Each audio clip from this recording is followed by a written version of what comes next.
আসসালামু আলাইকুম দর্শক মণ্ডলী। রাজশাহীতে রানী থাকবে না তাই কি হয়? হ্যাঁ, রাজশাহীতে রানীও যেরকম আছে, রানীর বাজারও আছে। আর এই রানী বাজারে একটা দোকান হলো বর্ষণ, যেখানে চিকেন বিরিয়ানি, হান্ডি চিকেন, হান্ডি হাঁস এবং মোরগ পোলাওয়ার মতো খাবারগুলো আপনারা পেয়ে যাচ্ছেন অত্যন্ত চিপার এবং রিজনেবল প্রাইসে।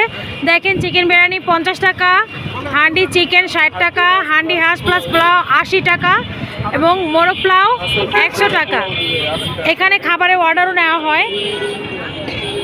তো আমি এখানে অর্ডার করেছি একটা হোয়াইট পোলাও এবং হাঁসের গোশত। চলুন এটা রিভিউ দেওয়া যাক। এই যে হাঁস এবং হোয়াইট পোলাওয়ের এই প্ল্যাটারটা আমি পেয়েছি মোট 80 টাকায়। এত কম প্রাইসে কখনো হাঁস এবং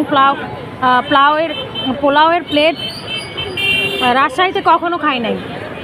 অনেস্টলি বলতেছি, এটা হলো প্রথম যে এত চিপার এবং রিজনেবল প্রাইসে আমি রাজশাহীতে পোলাও এবং পাতি হাঁসের গোশত দিয়ে খাচ্ছি।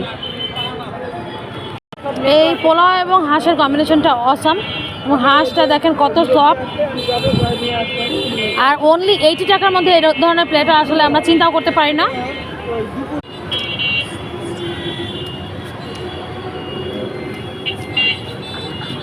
তো এখনই বর্ষণ শুরু হয়ে যাবে, তাই বর্ষণ রেস্টুরেন্টের সামনে থেকে, লাইভ টঙের সামনে থেকে আমি এখন বিদায় নিচ্ছি। পুষ্পিতাস প্যারাডাইসের থেকে সবাইকে ধন্যবাদ। আমার চ্যানেল বেশি বেশি করে লাইক দিবেন এবং শেয়ার কমেন্ট করবেন। ধন্যবাদ।